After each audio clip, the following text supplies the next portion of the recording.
गरुड़ पुराण 16वां अध्याय। मनुष्य शरीर प्राप्त करने की महिमा। धर्म आचरण ही मुख्य कर्तव्य। शरीर और संसार की दुख रूपता तथा नश्वरता। मोक्ष धर्म निरूपण। गरुड़ जी ने कहा, हे दया सिंधु, अज्ञान के कारण जीव जन्म मरण रूपी संसार चक्र में पड़ता है, यह मैंने सुना। अब मैं मोक्ष के सनातन उपाय को सुनना चाहता हूं। हे भगवान, हे देव देवेश, हे शरणागत वत्सल, सभी प्रकार के दुखों से मलिन तथा सार रहित इस भयावह संसार में अनेक प्रकार के शरीर धारण करके अनंत जीव राशियां उत्पन्न होती हैं और मरती हैं। उनका कोई अंत नहीं है। ये सभी सदा दुख से पीड़ित रहते हैं। इन्हें कहीं सुख नहीं प्राप्त होता। हे मोक्षेश, हे प्रभु, किस उपाय के करने से इन्हें इस संसार चक्र से मुक्ति प्राप्त हो सकती है, इसे आप मुझे बताएं। श्री भगवान ने कहा, हे गरुड़, तुम इस विषय में मुझसे जो पूछते हो मैं बतलाता हूं, सुनो। जिसके सुनने मात्र से मनुष्य संसार से मुक्त हो जाता है, वह परब्रह्म परमात्मा निष्कल कला रहित परब्रह्म स्वरूप शिव स्वरूप सर्वज्ञ सर्वकर्ता सर्वेश्वर निर्मल तथा द्वैत भावा रहित है। वह परमात्मा स्वतः प्रकाश है, अनादि अनंत निर्विकार परात्पर निर्गुण और सतचित्त आनंद स्वरूप है। यह जीव उसी का अंश है। जैसे अग्नि से बहुत सी चिंगारियां निकलती हैं, उसी प्रकार अनादिकालीन अविद्या से युक्त होने के कारण अनादिकाल से किए जाने वाले कर्मों के परिणाम स्वरूप देहादि उपाधि को धारण करके जीव भगवान से पृथक हो गए हैं। वे जीव प्रत्येक जन्म में पुण्य और पाप रूप सुख दुख प्रदान करने वाले कर्मों से नियंत्रित होकर तत जाति के योग से देह शरीर आयु और कर्म अनुरोधी भोग प्राप्त करते हैं। हे खग, इसके पश्चात भी पुनः वे अत्यंत सूक्ष्म लिंग शरीर प्राप्त करते हैं और यह क्रम मोक्ष पर्यंत स्थित रहता है। ये जीव कभी स्थावर योनियों में, पुनः कृमि योनियों में, तदंतर जलचर पक्षी और पशु योनियों को प्राप्त करते हुए मनुष्य योनि प्राप्त करते हैं। फिर धार्मिक मनुष्य के रूप में और पुनः देवता तथा देव योनि के पश्चात क्रमशः मोक्ष प्राप्त करने के अधिकारी होते हैं। उद्भिज अंडज स्वेदज और पिंडज जरायुज, इन चार प्रकार के शरीरों को सहस्त्रों बार धारण करके उनसे मुक्त होकर पुण्य प्रभाव से जीव मनुष्य शरीर प्राप्त करता है और यदि वह ज्ञानी हो जाए तो मोक्ष प्राप्त कर लेता है। जीवों की 84 लाख योनियों में मनुष्य योनि के अतिरिक्त अन्य किसी भी योनि में तत्वज्ञान प्राप्त नहीं होता। पूर्वोक्त विभिन्न योनियों में करोड़ों बार जन्म लेने के अनंतर उपार्जित पुण्य पुंज के कारण कदाचित मनुष्य योनि प्राप्त होती है। मोक्ष प्राप्ति के लिए सोपानभूत यह दुर्लभ मनुष्य शरीर प्राप्त करके इस संसार चक्र से जो अपने को मुक्त नहीं कर लेता, उससे अधिक पापी और कौन होगा। उत्तम मनुष्य शरीर में जन्म प्राप्त करके और समस्त अविकल इंद्रियों को प्राप्त करके भी जो व्यक्ति अपने हित को नहीं जानता, वह ब्रह्म घातक होता है। शरीर के बिना कोई भी जीव पुरुषार्थ नहीं कर सकता। इसलिए शरीर और धन की रक्षा करता हुआ इन दोनों से पुण्य उपार्जन करना चाहिए। मनुष्य को सर्वदा अपने शरीर की रक्षा करनी चाहिए, क्योंकि शरीर सभी पुरुषार्थों का एकमात्र साधन है। इसलिए उसकी रक्षा का उपाय करना चाहिए। जीवन धारण करने पर ही व्यक्ति अपने कल्याण को देख सकता है। गांव, क्षेत्र, धन, घर और शुभ अशुभ कर्म पुनः पुनः प्राप्त हो सकते हैं, किंतु मनुष्य शरीर पुनः पुनः प्राप्त नहीं हो सकता। इसलिए बुद्धिमान व्यक्ति सदा शरीर की रक्षा का उपाय करते हैं। कुष्ठ आदि के रोगी भी अपने शरीर को त्यागने की इच्छा नहीं करते। शरीर की रक्षा धर्माचरण के उद्देश्य से और धर्माचरण ज्ञान प्राप्ति के उद्देश्य से, उसी प्रकार ज्ञान, ध्यान एवं योग की सिद्धि के लिए और फिर ध्यान योग से मनुष्य अविलंब मोक्ष प्राप्त कर लेता है। यदि मनुष्य स्वयं ही अपने आत्मा का अहित से निवारण नहीं कर लेता, तो आत्मा का दूसरा कौन हितैषी होगा जो आत्मा को तारेगा। जो जीव मनुष्य के शरीर में रहकर इसी जन्म में नरक रूपी व्याधि की चिकित्सा नहीं कर लेता, वह परलोक में जाने पर जहां औषधि नहीं प्राप्त है, नरक व्याधि से पीड़ित होने पर फिर क्या कर सकेगा। वृद्धावस्था बाघिन के समान सामने खड़ी है। फूटे हुए घड़े से गिरने वाले जल की भांति प्रतिक्षण आयु समाप्त होती जा रही है। रोग शत्रु की भांति प्रहार कर रहे हैं। अतः श्रेय प्राप्ति के लिए जीव को अभ्यास करना चाहिए। जब तक दुख प्राप्त नहीं होता, जब तक आपत्तियां घेर नहीं लेती और जब तक इंद्रियों में शिथिलता नहीं आ जाती, तब तक श्रेय प्राप्ति के लिए अभ्यास करते रहना चाहिए। जब तक यह शरीर है, तभी तक तत्व ज्ञान का अभ्यास करना चाहिए। भवन में आग लग जाने पर कौन ऐसा दुर्बुद्धि मनुष्य है जो कुआं खोदना प्रारंभ करता है। अनेकों सांसारिक कार्य प्रपंचों में व्यस्त रहने के कारण काल का ज्ञान नहीं होता। यह क्लेश की बात है कि मनुष्य अपने सुख दुख और हित की बात को नहीं समझता। संसार में जीवों को उत्पन्न होते हुए, रोग आदि से दुखी होते हुए, मृत्यु प्राप्त करते हुए और आपत्तिग्रस्त तथा दुखी देखकर भी सांसारिक मनुष्य मोह रूपी मदिरा को पीकर पूर्वोक्त जन्म मरण आदि विविध क्लेशों से कभी भी भयभीत नहीं होता। भौतिक संपत्ति स्वप्न के समान नश्वर क्षणभंगुर है। यौवन भी पुष्प के समान मुरझा जाने वाला है। आयु बादलों में चमकने वाली बिजली के समान चंचल है। यह सब जानते हुए भी मनुष्य को कैसे धैर्य हो सकता है। एक तो मनुष्य की 100 वर्ष की आयु ही बहुत थोड़ी है। उसमें भी निद्रा और आलस्य के वशीभूत होकर उसका आधा भाग बीत जाता है, और जो शेष है वह भी बाल्यावस्था, रोग और जरा में होने वाले दुख से चला जाता है, और जो थोड़ा बचा वह भी निष्फल ही बीत जाता है। प्रारंभ करने योग्य कार्य के विषय में जो उद्योग नहीं करता और जहां ब्रह्म चिंतन आदि में जागरूक रहना चाहिए, वहां वह सोता रहता है। इसके विपरीत जहां सदा सदा भय विद्यमान है उस संसार में, वहां वह विश्वस्त है। ऐसा जो मनुष्य है वह अभागा क्यों नहीं मर जाएगा। जल में उठने वाले फेन के समान अतीव क्षणभंगुर देह को प्राप्त करके जीवात्मा उसमें स्थित रहता है। यह शरीर ही उसको प्रिय संवास के रूप में प्रतीत होता है, किंतु इस अनित्य शरीर में जीवात्मा निर्भय होकर कैसे रह सकता है। जो अहित करने वाले विषय भोगों में ही हित बुद्धि रखता है तथा अनिश्चित पुत्र, कलत्र, देह, गेह आदि को स्थायी समझता है और भौतिक धन संपत्ति आदि अनर्थकारी वस्तुओं में जो अर्थ बुद्धि रखता है, वह अपने परमार्थ को नहीं जानता। जो यह जगत किसी का नहीं हुआ ऐसा देखते हुए भी गिर रहा है और आत्मज्ञान विषयक वचनों को सुनते हुए भी जिसे बोध नहीं होता, पढ़ करके भी उसका अर्थ नहीं समझता, ऐसा इसलिए होता है कि जीव भगवान की माया से मोहित है। मृत्यु, रोग और जरारूपी ग्राहों के द्वारा गंभीर कालसागर में डूबते हुए इस जगत को कोई भी नहीं जान पाता।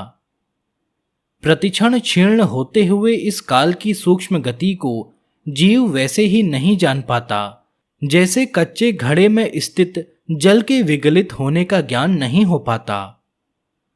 कदाचित वायु का बांधना संभव हो सकता है, आकाश को खंड खंड करने की और तरंगों के गुंफन की कल्पना भी संभव हो सकती है, परंतु आयु के शाश्वत होने की आस्था कभी भी संभव नहीं हो सकती। जिस काल के द्वारा पृथ्वी जल जाती है, मेरु पर्वत भी चूर चूर हो जाता है, सागर का जल भी सूख जाता है, उस काल से मनुष्य शरीर की रक्षा की क्या कथा। मेरा पुत्र, मेरी पत्नी, मेरा धन, मेरे बांधव, इस प्रकार मैं कहते हुए मनुष्य रूपी बकरे को हठपूर्वक काल रूपी भेड़िया मार डालता है। यह मैंने कर लिया, यह करना शेष है, यह दूसरा कार्य अभी कुछ करना बाकी है। इस प्रकार की इच्छा से युक्त मनुष्य को यमराज अपने वश में कर लेते हैं। कल किए जाने वाले कार्य को आज, अपराह्न में किए जाने वाले कार्य को पूर्वाह्न में ही कर लेना चाहिए, क्योंकि मनुष्य ने अपना कार्य कर लिया है अथवा नहीं, इसकी प्रतीक्षा मृत्यु नहीं करती। वृद्धावस्था जिसको रास्ता दिखाने वाली है, अति उग्र रोग ही जिसके सैनिक हैं, ऐसे मृत्यु रूपी शत्रु के तुम सम्मुख स्थित हो, फिर उस प्रबल शत्रु से रक्षा करने वाले परमात्मा की ओर क्यों नहीं देखते, अर्थात उनकी ओर उन्मुख क्यों नहीं होते। तृष्णा रूपी शूल में बिधे हुए और विषय वासना रूपी घी से सींचे हुए तथा राग द्वेष रूपी अग्नि में पके हुए मनुष्य को मृत्यु खा जाती है। यह जगत ऐसा है कि इसमें मृत्यु बालकों, युवकों, वृद्धों और गर्भस्थ जीवों सभी को ग्रस लेती है। जब जीव अपने देह को भी यहीं छोड़कर यमलोक को चला जाता है, तो फिर स्त्री, माता, पिता और पुत्र आदि से किस प्रयोजन से संबंध स्थापित किया जाए। यह संसार दुख का मूल कारण है, इसलिए इस संसार से जिसका संबंध है वही दुखी है, और जिसने इस जगत का त्याग किया वही मनुष्य सुखी है। दूसरा कोई भी कहीं भी सुखी नहीं है। यह संसार सभी प्रकार के दुखों का उत्पत्ति स्थान है, सभी आपत्तियों का घर है और सभी पापों का आश्रय स्थान है। इसलिए ऐसे संसार को क्षण मात्र में त्याग देना चाहिए। लौह एवं लकड़ी से बने हुए पाशों से बंधा हुआ मनुष्य मुक्त हो सकता है, किंतु पुत्र और पत्नी रूपी पाशों से बंधा मनुष्य कभी भी मुक्त नहीं हो सकता। मनुष्य अपने मन को प्रिय लगने वाले जगत में जितने पदार्थों से संबंध बनाता जाता है, उतने ही अधिक शोक के कीले उसके हृदय में गढ़ते जाते हैं। यह बड़े खेद की बात है कि मनुष्य के देह में स्थित शब्द, स्पर्श, रूप, रस, गंध विषयों का आहार करने वाले इंद्रिय रूपी चोरों ने इस लोक के समस्त धन को अपहरण करके इसे नष्ट कर दिया है, अर्थात परलोक के लिए हितकारी धर्म रूपी जो धन है उसका इंद्रियों ने हरण कर लिया है।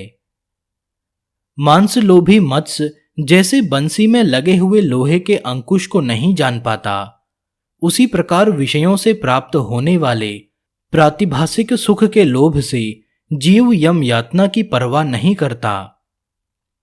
मांस लोभी मत्स्य जैसे बंसी में लगे हुए लोहे के अंकुश को नहीं जान पाता, उसी प्रकार विषयों से प्राप्त होने वाले सुख के लोभ से जीव यम यातना की परवाह नहीं करता। हे गरुड़, जो अपने हित और अहित को नहीं जानते, सदा कुमार्ग पर चलने वाले हैं और मात्र पेट भरने में ही जिनका सारा अध्यवसाय रहता है, वे मनुष्य नरकगामी हैं। निद्रा, मैथुन और आहार आदि की स्वाभाविक प्रवृत्ति सभी प्राणियों में समान रूप से विद्यमान रहती है। उनमें जो वास्तविक हित अहित को जानने वाला ज्ञानवान है वह मनुष्य कहा जाता है, और उस ज्ञान से जो शून्य है वह पशु कहलाता है। मूर्ख मनुष्य प्रातःकाल मल मूत्रों के वेग से, मध्य दिन में क्षुधा और तृषा से तथा रात्रि में काम क्रीड़ा और निद्रा से बाधित रहते हैं। हाय, यह खेद की बात है कि अज्ञान से मोहित होकर सभी जीव अपनी देह, धन, पत्नी आदि में आसक्त होकर बार बार पैदा होते हैं और मर जाते हैं। इसलिए देह गेह, पुत्र कलत्र आदि के साथ सदा आसक्ति का त्याग कर देना चाहिए, और यदि अपने विवेक बल से उसका सर्वथा त्याग न हो सके तो उस आसक्ति भाव को देह गेह आदि से हटाकर महापुरुषों के साथ संबंध बनाना चाहिए, क्योंकि संत पुरुष संसार आसक्ति रूपी रोग के भेषज हैं। सत्संग और विवेक, ये दोनों ही व्यक्ति के दो निर्मल नेत्र हैं। जिस व्यक्ति के पास ये नहीं है वह अंधा है। वह अंधा मनुष्य कुमार्गगामी क्यों नहीं होगा? अपने अपने वर्ण और आश्रम के लिए शास्त्र बोधित आचारों का पालन करने में संलग्न रहने वाले सभी मनुष्य यदि परम धर्म को नहीं जानते तो वे दंभाचारी व्यर्थ में नष्ट हो जाते हैं। कुछ लोग अनेक प्रकार की क्रियाओं को करने का प्रयत्न करते हैं और कुछ अन्य व्रत उपवास आदि में संलग्न रहते हैं। अज्ञान से आवृत आत्मा वाले कुछ लोग ढोंगी बनकर विचरण करते हैं। कर्मकांड में आस्था रखने वाले मनुष्य शास्त्र बोधित नाम मात्र की फल श्रुतियों से संतुष्ट होकर के मंत्र उच्चारण और होम आदि कृत्यों से तथा यज्ञ से विस्तृत विधानों से भ्रांत रहते हैं, उन्हीं में उलझे रहते हैं। मेरी माया से विमोहित होकर शरीर को सुखाने वाले मूर्ख लोग एक भुक्त उपवास आदि व्रतों का आचरण करके परोक्ष परम गति को प्राप्त करना चाहते हैं। शरीर को दंड देने मात्र से क्या अविवेकी पुरुषों को मुक्ति प्राप्त हो सकती है? बांबी को ताड़न करने मात्र से क्या कहीं महासर्प की मृत्यु होती है? बड़ी लंबी जटाओं के भार को ढोने वाले और मृगचर्म आदि से युक्त दांभिक पुरुष साधु पुरुषों का वेश धारण करके ज्ञानी की भांति ही लोक में भ्रमण करते हैं और लोगों को भी भ्रमित करते हैं। सांसारिक सुख विषयासक्ति में आसक्त जो व्यक्ति मैं ब्रह्मज्ञानी हूं ऐसा कहता है, वह कर्म मार्ग तथा ब्रह्म ज्ञान मार्ग दोनों मार्गों से भ्रष्ट हो जाता है। उसे चांडाल की भांति छोड़ देना चाहिए। संसार में, घर में और अरण्य में लज्जा त्याग कर समान रूप से नग्न होकर गर्दभ आदि पशु भी विचरण करते हैं, तो क्या इस आचरण से वे संसार से विरक्त हो जाते हैं? यदि मिट्टी और भस्म के धारण करने मात्र से मनुष्य मुक्त हो जाए तो मिट्टी और भस्म में शयन करने वाला वह कुत्ता भी क्या मुक्ति प्राप्त कर लेगा? घास पात और जल का आहार करने वाले तथा निरंतर जंगल में निवास करने वाले श्रृगाल, चूहे तथा मृग आदि पशु भी क्या तपस्वी योगी हो जाते हैं? अर्थात अन्न छोड़ देने, ग्राम या नगर में निवास छोड़कर वन में रहने मात्र से कोई सन्यासी नहीं हो जाता। मेंढक और मत्स्य आदि जलचर जीव जन्म से लेकर मृत्यु पर्यंत गंगा आदि नदियों में निवास करते हैं, तो क्या वे योगी हो जाते हैं? कबूतर कंकड़ का आहार करने वाले हैं तथा चातक कभी भी भूमि पर स्थित जल को नहीं पीते, तो क्या इससे वे व्रती हो जाते हैं? इसलिए हे खगेश्वर, पूर्वोक्त संपूर्ण कर्म अनुष्ठान केवल लोक रंजन मात्र के लिए हैं। मोक्ष का कारण तो साक्षात तत्व ज्ञान ही है। हे खग, षड दर्शन रूपी महाकूप में पड़े हुए मनुष्य रूपी पशु परमार्थ को नहीं जानते हैं, क्योंकि वे पशुपाश से नियंत्रित रहते हैं। वेद और शास्त्र रूपी घोर समुद्र में इधर उधर ले जाए जाते हुए कुतार्किक व्यक्ति षडूर्मियों से ग्रस्त होकर स्थित रहते हैं। क्षुधा, पिपाशा, शोक, मोह और जन्म मृत्यु को षडूर्मी कहा जाता है।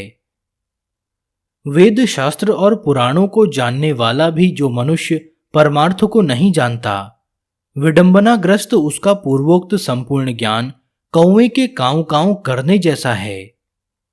परम तत्व से परांगमुख जीव यह ज्ञान है, यह ज्ञेय है, इसी चिंता से व्याकुल होकर रात दिन शास्त्रों का अध्ययन करते हैं। काव्य उचित अलंकारों से सुशोभित गद्य वाक्य रचना या छंदोबद्ध कविता की रचना करने पर भी विषय उपभोग के प्रति लालायित इंद्रियों वाले तत्व ज्ञान रहित मूढ़ व्यक्ति नाना चिंताओं के कारण दुखी रहते हैं। परम तत्व की प्राप्ति तो अन्य प्रकार से होती है, किंतु लोग अन्य प्रकार के उपाय करके क्लेश प्राप्त करते हैं। शास्त्र का भाव तो कुछ और होता है, परंतु वे उसकी व्याख्या कुछ दूसरे प्रकार से करते हैं। कुछ अहंकारी व्यक्ति गुरु उपदेश आदि को प्राप्त न करके भी उन्मनी भाव के विषय में कहते हैं, पर वे स्वयं उसका अनुभव नहीं करते। बहुत से लोग वेद और शास्त्र का अध्ययन तो करते हैं और परस्पर एक दूसरे को बोध भी कराते हैं, तात्पर्य समझाते हैं, पर वे परम तत्व के विषय में उसी प्रकार कुछ नहीं जानते जिस प्रकार कलछी पाकरस भोजन आदि को नहीं जानती। पुष्प को धारण तो सिर करता है, किंतु उस पुष्प की गंध को नासिका ही जानती है। इसी प्रकार वेद और शास्त्र का अध्ययन तो लोग करते हैं, किंतु वेद और शास्त्र के भाव का बोध करने वाला दुर्लभ है। मूर्ख मनुष्य अपने हृदय में स्थित परम तत्व को, परमात्मा के अंश को नहीं जानता और उसे जानने के लिए शास्त्रों के अध्ययन में उसी प्रकार भटकता फिरता रह जाता है, जैसे कोई मूर्ख ग्वाला अपनी कोख में बकरे को पकड़े रहने पर भी उसको खोजने के लिए कुएं में देखता है। संसार के मोह का नाश करने के लिए शास्त्र के शब्दों के अर्थ को जानना मात्र पर्याप्त नहीं है। दीपक की बात से कभी भी अंधकार की निवृत्ति नहीं हो सकती। बुद्धिहीन मनुष्य का पढ़ना अंधे व्यक्ति के दर्पण देखने के समान व्यर्थ है। अतः बुद्धिमान व्यक्ति को ही शास्त्रीय तत्व ज्ञान का लक्षण हो सकता है, अर्थात बुद्धिमान को ही तत्व ज्ञान लक्षित हो सकता है। जो यह ज्ञान यहाँ है, इसे जानना चाहिए। इस प्रकार बुद्धि करके शास्त्र में प्रतिपाद्य सब कुछ सुनना चाहता है। वह 1000 दिव्य वर्षों की आयु प्राप्त करके भी शास्त्रों का अंत प्राप्त नहीं कर सकता। अनेक शास्त्र हैं, आयु अति अल्प है, जिसमें करोड़ों विघ्न हैं। इसलिए जैसे हंस जल के मध्य से दूध को ग्रहण कर लेता है, उसी प्रकार बुद्धिमान व्यक्ति को भी शास्त्र के सार तत्व का ज्ञान प्राप्त करना चाहिए। वेद शास्त्रों का अभ्यास कर वहां से तत्व ज्ञान प्राप्त करके बुद्धिमान मनुष्य को चाहिए कि जैसे धान चाहने वाला व्यक्ति धान ग्रहण करके पुआल को छोड़ देता है, उसी प्रकार उसे भी अन्य सभी शास्त्रों को छोड़ देना चाहिए। जैसे अमृत से तृप्त व्यक्ति के लिए भोजन की कोई आवश्यकता नहीं होती, उसी प्रकार हे गरुड़, तत्वज्ञ को शास्त्र से कोई प्रयोजन नहीं होता। हे विंता आत्मज, न वेद अध्ययन से मुक्ति प्राप्त होती है और न शास्त्रों के अध्ययन से ही। मोक्ष की प्राप्ति ज्ञान से ही होती है, किसी दूसरे उपाय से नहीं। जिस प्रकार मुक्ति के लिए न तो आश्रम धर्म का अनुष्ठान कारण है, न दर्शनों का अध्ययन कारण है, उसी प्रकार कर्म भी कारण नहीं है। मात्र ज्ञान ही मोक्ष का उपाय है। गुरु का वचन ही मोक्ष देने वाला है। अन्य सब विद्याएं विडंबना मात्र हैं। लकड़ी के हजारों भारों की अपेक्षा एक संजीवनी ही श्रेष्ठ है। कर्मकांड और वेद शास्त्र आदि के अध्ययन रूपी परिश्रम से रहित केवल गुरुमुख से प्राप्त अद्वैत ज्ञान ही कल्याणकारी कहा गया है। अन्य करोड़ों शास्त्रों को पढ़ने से कोई लाभ नहीं। वेद आदि आगम शास्त्रों का अध्ययन तथा विवेक, इन दो साधनों से ज्ञान की प्राप्ति होती है। आगम से शब्द ब्रह्म का ज्ञान प्राप्त होता है और विवेक से परब्रह्म का ज्ञान प्राप्त होता है। कई विद्वान अद्वैत को वास्तविक परम तत्व स्वीकार करते हैं और कुछ अन्य विद्वान जन द्वैतत्व की ही प्रतिष्ठा चाहते हैं, किंतु द्वैत और अद्वैत से पृथक सभी के लिए समान रूप से स्वीकार्य परम तत्व को कोई नहीं जानता। न मम मेरा नहीं है और मम मेरा है, ये दो पद ही बंधन हैं और मोक्ष के कारण हैं। देह गेह और पुत्र कलत्र आदि में मम बुद्धि करने से प्राणी बंधन को प्राप्त होता है और मेरा नहीं है, इस प्रकार की भावना करने से मुक्त होता है। कर्म वही है जो बंधन का हेतु नहीं होता, तथा विद्या वही है जो मोक्ष प्रदान करा दे। और इससे अतिरिक्त कर्म केवल श्रम मात्र के हेतु हैं, जो शरीर के लिए क्लेशप्रद हैं, तथा अन्य प्रकार की विद्या शिल्प चातुर्य मात्र है। जब तक कर्म किए जाते हैं, जब तक संसार में आसक्ति रहती है, जब तक इंद्रियों का चांचल्य बना रहता है, तब तक तत्वज्ञान की बात ही कहाँ हो सकती है। जब तक देहाभिमान, देह को अपना स्वरूप मानना है, जब तक ममता रहती है, जब तक प्रयत्नों का वेग रहता है, जब तक संकल्प की कल्पना होती रहती है, जब तक मन स्थिर नहीं हो जाता, जब तक शास्त्र का चिंतन नहीं किया जाता, तथा जब तक गुरु की कृपा नहीं प्राप्त होती, तब तक तत्व ज्ञान की चर्चा ही कहाँ होती है। तप, व्रत, तीर्थ, जप, होम और पूजा आदि सत्कर्मों का अनुष्ठान तथा वेद, शास्त्र और आगम की कथा तभी तक उपयोगी है जब तक जीव को तत्वज्ञान प्राप्त नहीं हो जाता। इसलिए हे गरुड़, यदि अपने मोक्ष की इच्छा हो तो सर्वदा संपूर्ण प्रयत्नों का सभी अवस्थाओं में निरंतर अनुष्ठान करके तत्व ज्ञान की प्राप्ति में संलग्न रहना चाहिए। जो प्राणी आधि भौतिक, आधि दैविक, आध्यात्मिक तापत्रय से सदा संतप्त रहता है, उसे मोक्ष वृक्ष की छाया का आश्रयण करना चाहिए। जिस मोक्ष वृक्ष का पुष्प धर्म और ज्ञान स्वरूप है तथा फल स्वर्ग एवं मोक्ष है। इसलिए श्री गुरुमुख से आत्म तत्व विषयक ज्ञान प्राप्त करना चाहिए। ज्ञान हो जाने पर प्राणी इस घोर संसार बंधन से सुखपूर्वक मुक्त हो जाता है। हे गरुड़, मैं तत्वज्ञानी पुरुष के द्वारा किए जाने वाले अंतिम कृत्य के विषय में तुम्हें बताता हूं। सुनो।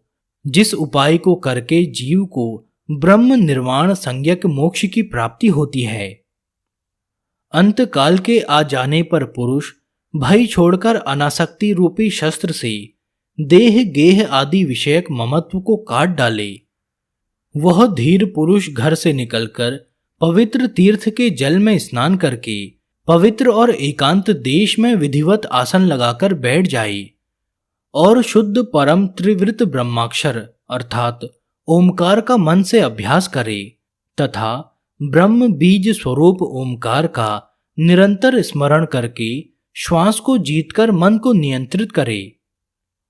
बुद्धि रूपी सारथी की सहायता से मन रूपी लगाम के द्वारा इंद्रियों को विषयों से निग्रहित कर ले और कर्मों के द्वारा आक्षिप्त मन को बुद्धि की सहायता से शुभ अर्थ में अर्थात परब्रह्म के चिंतन में लगा दे। मैं ब्रह्म हूं, मैं परम धाम हूं और परम पदरूपी ब्रह्म मैं हूं, ऐसी समीक्षा करके अपनी आत्मा को निष्कल परमात्मा में लगा दे और ओम इस एकाक्षर ब्रह्म का उच्चारण करता हुआ तथा मेरा स्मरण करता हुआ जो मनुष्य देह त्याग करता है, वह इस संसार से तर जाता है और परम गति प्राप्त करता है। मान और मोह से रहित तथा आसक्ति से उत्पन्न होने वाले दोषों को जीत लेने वाले, नित्य अध्यात्म चिंतन करने वाले, सभी प्रकार की कामनाओं से निवृत्ति प्राप्त कर लेने वाले, सुख दुख आदि द्वंद्वों से मुक्त ज्ञानी पुरुष उस शाश्वत अविनाशी परम पद को प्राप्त होते हैं। जो व्यक्ति राग और द्वेष रूपी मलों का अपहरण करने वाले ज्ञान रूप जलाशय और सत्य स्वरूप जल वाले मानस तीर्थ में स्नान करता है, वह मोक्ष प्राप्त कर लेता है। जो प्रौढ़ वैराग्य को धारण करके अन्य भावों का परित्याग कर केवल मद विषयक भावना के द्वारा मेरा भजन करता है, ऐसा पूर्ण दृष्टि रखने वाला अमल अंतरात्मा संत ही मोक्ष को प्राप्त होता है। तीर्थ में मृत्यु हो जाए, इस उत्कंठा से उत्सुक होकर जो अपने घर का परित्याग करके तीर्थ में निवास करता है और मुक्ति क्षेत्र में मरता है, वही मोक्ष प्राप्त करता है। अयोध्या, मथुरा, माया, कनखल, हरिद्वार, काशी, कांची अवंतिका और द्वारावतीपुरी, ये 7 पुरियां मोक्ष देने वाली हैं। हे गरुड़, मैंने सनातन मोक्ष धर्म को तुम्हें बता दिया। ज्ञान और वैराग्य के सहित इसे सुनकर पुरुष मोक्ष प्राप्त करता है। तत्वज्ञ पुरुष मोक्ष प्राप्त करते हैं।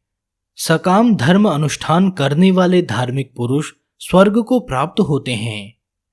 पापियों की दुर्गति होती है और पशु पक्षी आदि पुनः पुनः जन्म मरण रूपी संसार में भ्रमण करते हैं। इस प्रकार सभी शास्त्रों का सारोद्धार मैंने 16 अध्यायों में कह दिया। अब और क्या सुनना चाहते हो?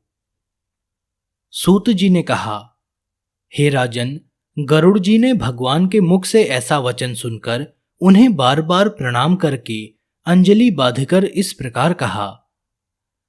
गरुड़ जी ने कहा, हे देवादिदेव भगवान, हे नाथ, हे प्रभु, अपने अमृतमय वचनों को सुनाकर आपने मुझे भवसागर से तार दिया है। अब मेरा संदेह समाप्त हो गया और मैं कृतार्थ हो गया हूं, इसमें संशय नहीं है। ऐसा कहकर गरुड़ जी मौन होकर भगवत ध्यान परायण हो गए। स्मरण करने से जो दुर्गति का हरण कर लेते हैं, पूजन और यज्ञ के द्वारा जो सद्गति प्रदान करते हैं और अपनी परम भक्ति के द्वारा जो मुक्ति प्रदान करते हैं, वे हरि मेरी रक्षा करें। इस प्रकार गरुड़ पुराण के अंतर्गत सारोद्धार में भगवान विष्णु और गरुड़ के संवाद में मोक्ष धर्म निरूपण नामक 16वां अध्याय पूरा हुआ।